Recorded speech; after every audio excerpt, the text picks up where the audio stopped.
Ya, lantas bagaimana para pakar melihat janji-janji para kandidat di Pilkada Jakarta terkait penguatan sumber daya manusia dan transformasi Jakarta menjadi kota global? Dan seberapa besar pengaruh debat perdana ini dalam mempengaruhi suara warga Jakarta? Untuk membahasnya, sudah bergabung bersama kami pengamat tata kota Yayat Supriyatna dan analis politik Adi Prayitno. Mas Adi, Kang Yayat, selamat sore. Selamat sore, Mas Kigan. Ya, terima kasih atas waktunya bersama kami. Saya ke Mas Adi dulu. Mas Adi, apakah kalau di Jakarta pengaruh penampilan debat itu lebih signifikan dibandingkan dengan wilayah lain? Ya, harus diakui kalau kita melihat profil demografi pemilih Jakarta yang saya kira memang rata-rata kelas menengah ke atas, baik dari segi pendidikan dan ekonomi, visi misi dan janji politik itu menjadi penting untuk disampaikan secara terbuka, kemudian mudah dicerna dan yang paling penting mudah diimplementasikan. Karena tanpa itu semua ya, saya kira calon gubernur agak sulit sebenarnya untuk mendapatkan sejumlah pemilih dan kelompok-kelompok kritis yang saya kira preferensi dan pilihan politik mereka itu berbasiskan nasionalitas dibandingkan dengan preferensi-preferensi yang lain. Itu yang pertama, Mas. Yang kedua, saya masih ingat betul ya, kenapa misalnya dulu Jokowi terpilih sebagai gubernur tahun 2012 ataupun Anies misalnya, terlepas dari segala kontroversi terkait dengan isu SYARA 2017, karena memang ada satu diferensiasi ide dan gagasan yang kemudian membuat para pemilih Jakarta itu takjub. Misalnya Anies Baswedan ya, Anies itu kan mencoba untuk menggulirkan gagasan stop ataupun menolak reklamasi, sesuatu yang berbeda dengan Ahok. Meski dalam prakteknya misalnya Anies itu tidak sepenuhnya menghentikan reklamasi, tapi saat itu menghentikan ide reklamasi adalah gagasan yang berani, dianggap mampu melawan dominasi oligarki yang saat itu nyaris tak ada lawan tanding. Ini yang saya sebut satu diferensiasi yang kemudian membuat pemilih kritis dan kelompok-kelompok rasional di Jakarta cenderung memilih calon yang saya kira dinilai punya portofolio dan gagasan-gagasan yang bisa diukur. Begitupun dengan Jokowi saat itu yang kalau tidak salah sempat berjanji persoalan kemiskinan, persoalan tentang pengangguran juga akan dituntaskan, termasuk persoalan banjir dan macet yang kemudian Jokowi sebutkan dengan gerak cepat ya, tidak terlampau perlu basa-basi dan perlu diwujudkan. Itu sempat menyihir pemilih di Jakarta. Meski pada akhirnya Jokowi itu cuman ya hanya 1 tahun 2 tahun bertahan jadi gubernur dan memilih bertanding dalam kontes Pilpres saat itu di 2014 ya. Oleh karena itu ya tentu kita ingin melihat besok apakah akan ada diferensiasi politik yang coba untuk disampaikan oleh masing-masing paslon. Karena tanpa itu semua ya saya kira memang akan menjadi hambar perdebatan politiknya. Per hari ini kalau saya baca visi misi ketiga calon ini terkait dengan SDM, saya kira memang mirip-mirip ya. Nyaris tak ada yang kemudian bisa dibeda-bedakan satu sama yang lain. Oleh karena itu, kalau memang visi dan gagasannya hampir sama, yang paling penting adalah janji mereka, komitmen mereka supaya gagasan besarnya itu bisa diwujudkan. Misalnya, kalau janji politik terkait dengan peningkatan kualitas SDM, pendidikan semakin mudah, setelah anak-anak sekolah itu tamat misalnya ada pelatihan-pelatihan yang diharapkan mampu memberikan keterampilan untuk mengakses dunia pekerjaan, itu bisa ditagih tidak janji politiknya. Karena selama ini tentu masyarakat Jakarta kan sudah sering mendengar calon-calon gubernur dan calon wakil gubernur ngomongnya canggih-canggih, mulutnya manis-manis, visi misinya mentereng, tapi ketika gagal diwujudkan, janji politik mereka nggak bisa ditagih. Saya berharap ketiganya besok ini mereka mengatakan secara terbuka dalam debat, kalau janji dan visi mereka itu tidak bisa tuntas selama masa bakti bekerja, maka kantor balai kota siap didatangi untuk dimintai pertanggungjawaban oleh seluruh rakyat Jakarta. Kalau itu yang dilakukan, saya kira mantap dan keren, Mas. Kalau cuma bicara tentang kualitas SDM, saya kira template-nya banyak, contohnya sudah banyak. Dan tinggal berdiskusi dengan para ahli dan tim yang saya kira sudah menyiapkan secara substansi gagasan-gagasan yang kemudian akan disampaikan dalam debat besok. Yang paling penting, yang menurut saya menjadi pembeda adalah ketika para paslon ini berjanji dalam hitungan setahun, 2 tahun, 3 tahun, visi misinya terkait dengan SDM itu tuntas. Kalau tidak tuntas, mereka siap untuk diaudit pertanggungjawaban politiknya oleh rakyat di Jakarta di balai kota secara terbuka. Kalau itu yang dilakukan, menurut saya keren. Oke, Kang Yayat, kalau misalnya visi misinya itu mirip-mirip ya tentang tema debat perdana besok, nanti yang harus disampaikan para kandidat itu untuk supaya bisa mendapatkan perhatian dari warga Jakarta itu apa, Kang Yayat? Yang pertama pasti dia menawarkan opportunity baru apa. Sekarang kan kalau ditanya Kalau bicara dalam konteks kota global kan bagaimana memposisikan Jakarta tidak kalah dengan kota-kota lain. Terus yang kedua, kalau misalnya kita kalah, kemudian kita mau menyiapkan apa? Lapangan kerja, kemudian kesempatan usaha, harus diakui loh sekarang ini persoalan memposisikan Jakarta dengan kota global itu pertama satu daya saing. Kalau nanti bicara tentang sumber daya manusia, orang akan bertanya, berapa besar sebetulnya kapasitas warga Jakarta untuk bisa bersaing dalam membuka opportunity lapangan kerja, investor tertarik untuk datang. Ini yang dikhawatirkan sekarang itu satu, kesempatan kerja.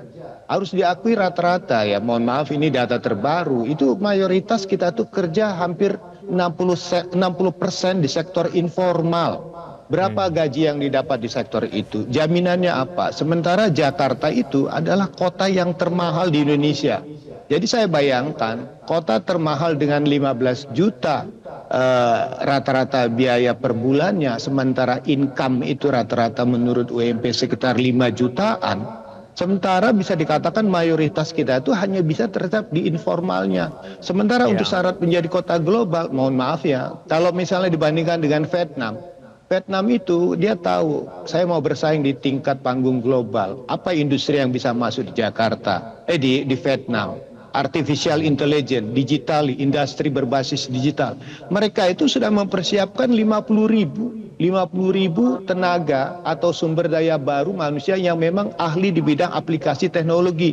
Coba tanya di Jakarta, sudah siap nggak kira-kira seperti itu? Jadi industri pun akan bertanya berapa besar kapasitas kita. Kedua, kalau kita ingin membangun aspek sebagai pusat perbankan finansial internasional, berapa banyak sumber daya manusia kita yang akan datang? Yang menjadi penyakit Jakarta lagi ini adalah Jakarta itu terlalu baik.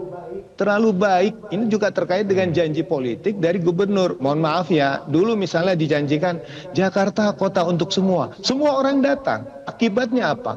Jakarta itu menanggung beban hampir 17 triliun dana bantuan sosial untuk pendidikan dan kesehatan. Hasilnya apa dari situ? Nggak banyak tuh perubahannya. Bahkan ketergantungan semakin tinggi. Jadi yang menjadi pertanyaan dari janji-janji tentang SDM ini itu harus dicatat loh. Membawa perubahan tidak. Satu catatan penting ya. Jakarta itu dulu ada namanya kartu Jakarta Pintar.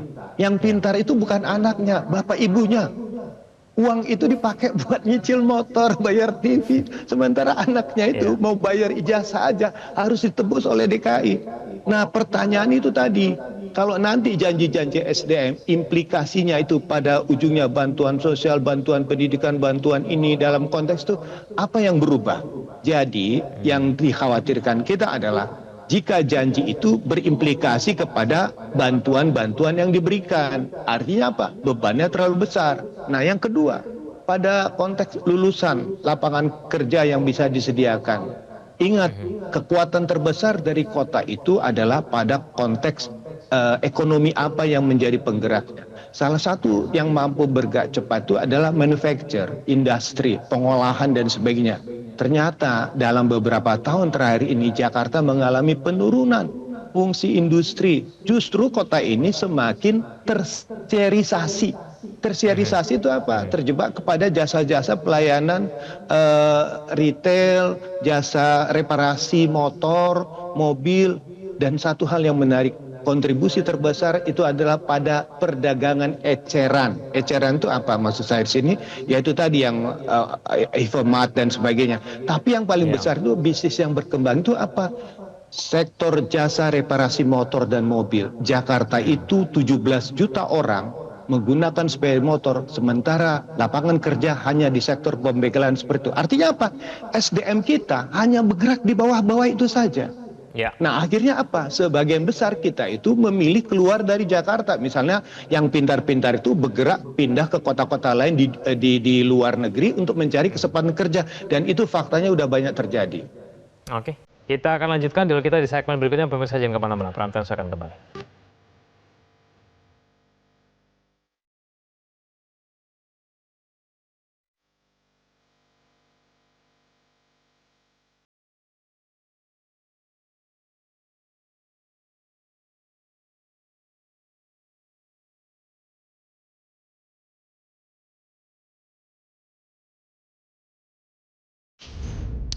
Kembali bersama kami di Prime Time News, Mas Adi, kalau melihat mengenai rekam jejak, lalu kemudian reputasi, janji-janji yang kemudian sudah disampaikan selama ini, kira-kira yang paling unggul nih pasangan yang mana nih Mas Adi? Yang paling relate itu yang mana? Ya, saya kira memang kalau melihat rekam jejak, hanya ada dua paslon yang saya kira pernah menjadi sebagai kepala daerah ya. Pertama adalah Ridwan Kamil, yang kedua adalah Rano Karno. Sama-sama gubernur di provinsi yang berbeda. Rano Karno di Banten, kemudian Ridwan Kamil di Jawa Barat ya. Tapi bagi saya tidak akan mensimplifikasi ataupun mempermudah bahwa apa yang pernah mereka lakukan waktu jadi gubernur itu akan mudah untuk bisa dilakukan di Jakarta. Karena Jakarta ini kan memiliki kerumitan dan kompleksitas yang berbeda dengan Jawa Barat ataupun di Banten sekalipun. Oleh karena itu, satu-satunya keyakinan bagi saya adalah ketika menyampaikan visi misi, butuh fakta integritas hitam di atas putih. Jadi pemilih itu harus menagih bahwa janji politik visi misi yang mereka sampaikan dalam debat kandidat wajib hukumnya diimplementasikan. Ya, Karena kalau kita iris satu persatu, Mas, semua calon gubernur yang di Jakarta ataupun di luar Jakarta itu paling 50% yang cuma bisa direalisasikan dibandingkan dengan yang tidak realisasi. Oleh karena itu menjadi penting sebenarnya kalau kita hanya sekedar mendengarkan bagaimana visi misi dan gagasan mereka disampaikan dalam debat, pastinya canggih dan hebat kok. Mereka pasti punya konsultan, punya data yang saya kira cukup terukur dan cukup mumpuni. Tapi yang paling penting adalah ketika mereka jadi gubernur, ada tidak mekanisme yang kemudian membuat janji politik mereka itu bisa ditagih? Kan itu yang paling penting.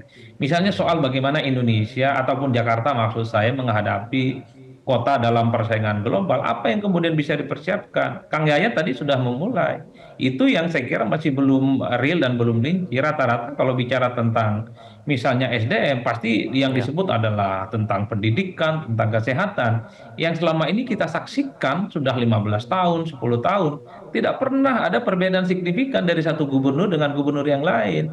Oleh karena itu, diferensiasi secara politik dalam visi misi besok itu tentu sangat ditunggu oleh pemilih rasional di Jakarta. Kalau ada diferensiasi, kalau ada perbedaan signifikan, lalu setelah itu para calon ini berjanji secara terbuka bahwa kinerja mereka itu siap dipertanggungjawabkan, siap diaudit. Kalau tidak bisa diwujudkan, orang seluruh Jakarta bisa menagih itu di balai kota setiap hari. Kalau itu yang terjadi, Mas, saya kira keren.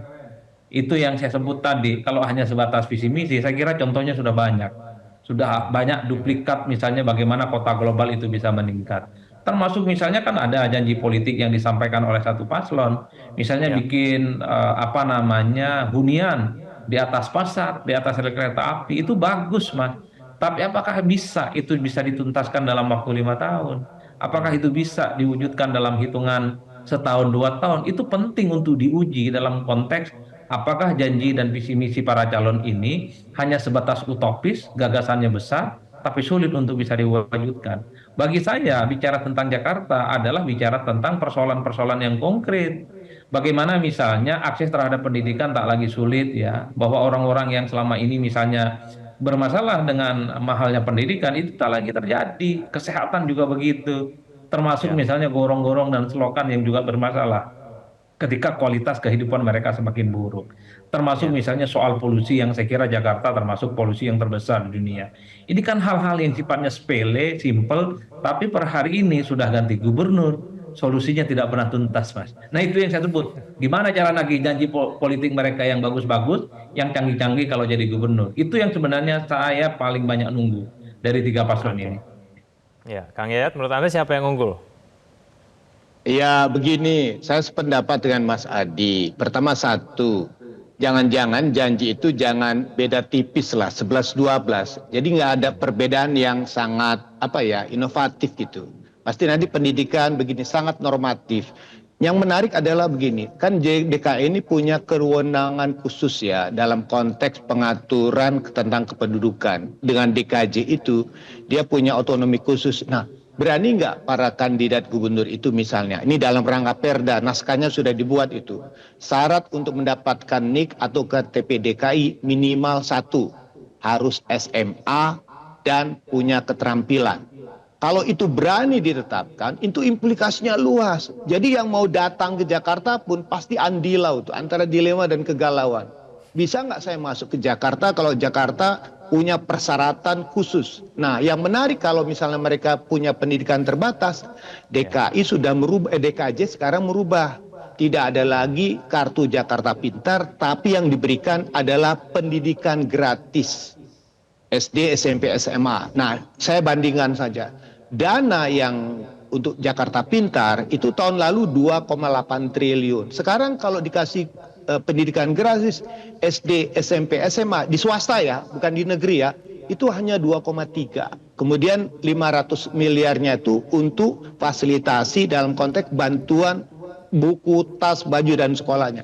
Artinya apa? Setiap orang Jakarta harus sekolah gitu kan, diwajibkan. Ya. Jadi kalau Anda tidak itu, nah ujungnya kedua apa? Memberikan perlindungan. Kalau ada warga yang mengatakan, kenapa saya harus SMA? Itu untuk Anda. Anda punya jaminan pendidikan yang lebih tinggi, Anda punya keterampilan yang lebih bagus, diikat oleh peraturan daerah. Itu nyali dibutuhkan oleh. Kalau misalnya hanya program-program, saya bilang nggak jauh beda dengan tahun-tahun yang tapi lalu. Anda ada keyakinan tidak kalau yang disampaikan pada saat debat nanti itu realistis, bisa dikerjakan, bisa diwujudkan, dan juga konkret begitu, Kang Yayat? Nah, ini yang kita lihat dari janji yang diberikan. Saya sependapat bahwa pertama satu, apakah para kandidat itu membaca RPJM tidak? Saya khawatir apa yang dijanjikan, mungkin mohon maaf dulu istilahnya gimmick, terlalu bombastis, tapi tidak realistis. Karena sekali lagi, janji itu akan masuk dalam RPJM. Visi misi janji gubernur masuk RPJM. RPJM itu 5 tahun. Setiap tahun akan dikerjakan dengan RKP. Rencana kerja pemerintah. Pencapaiannya berapa? Yang menjadi pertanyaan adalah, apakah yang dijanjikan itu realistis nggak dengan dukungan pendanaan? Realistis nggak dengan program yang dikerjakan? Saya sependapat juga dengan Mas Adi, rata-rata performan itu hanya sampai 60 atau 70%. Sisanya tidak mampu terrealisir karena berbagai hambatan. Yang kedua, kita juga harus lihat kira-kira ini bisa dijalankan atau tidak. Karena sekali lagi, contohnya mohon maaf ya, ada misalnya kandidat mengatakan, ini saya tidak mengkritisi, ingin membangun Jakarta sebagai kayak Dubai. Jadi gubernur itu kan 5 tahun. Kemudian pertanyaan, berapa ruang fiskal Jakarta? Jadi kalau misalnya kita tidak paham berapa sebetulnya kapasitas anggaran Jakarta itu kalau janji terlalu tinggi, uangnya dari mana? Ingatlah sekarang dengan status bukan sebagai ibu kota, Jakarta itu harus bekerja keras untuk memaksimalkan pendapatannya. Satu hal lagi, PDRB Jakarta atau pendapatan asli Jakarta, itu persentasenya naiknya kecil sekali, 5%-an. Karena tidak ada sektor yang terlalu dominan untuk menggerakkan pertumbuhan ekonomi dan penyerapan lapangan kerja secara besar. Misalnya contoh, dulu kita pernah bangkit karena kekuatan properti. Kita bangkit karena ada industri yang ada kawasan industri baru. Sekarang pertanyaannya, apa yang akan diraih oleh Jakarta dalam 5 tahun ke depan? Kedua, masih menarik nggak Jakarta bagi para pelaku investasi, finansial, infrastruktur maupun kegiatan lain? Itu menjadi PR loh. Jadi ketika menjanjikan, dia juga harus melihat selesai pendidikan, orang mau bekerja di mana. Kalau sudah terampil, kemana mereka akan disalurkan. Kalau hanya sekedar janji, boleh. Tapi realisasi, ini bisa dijalankan atau tidak, itu penting buat kita. Oke, terakhir ke Mas Adi. Mas Adi, besok lebih banyak gimmick, jangan-jangan? Saya kira kalau melihat 3 paslon, saya kira tidak akan banyak gimmick ya. Jadi RK, Pram, dan Dharma Pangrekun adalah orang yang terbiasa menghadapi debat dan mereka sudah punya pengalaman. Terutama RK dan Pramono, saya kira mereka ini berpengalaman, mereka itu mantan birokrat, dan saya kira mereka sudah punya pikiran-pikiran besar, rumusan-rumusan besar, apa yang mereka harus sampaikan dalam debat kandidat itu. Saya kira di situ, Mas. Oke, baik. Kita akan nantikan bersama debat perdana Daerah Khusus Jakarta besok. Terima kasih Mas Adi, terima kasih Kang Yayat sudah bergabung bersama kami di Prime Time News. Selamat malam semuanya. Dan pemirsa, saksikan debat perdana Pilkada Jakarta besok di program live event di Metro TV mulai pukul 18 waktu Indonesia bagian Barat. Jelajahi cara baru mendapatkan informasi. Download Metro TV Extend sekarang.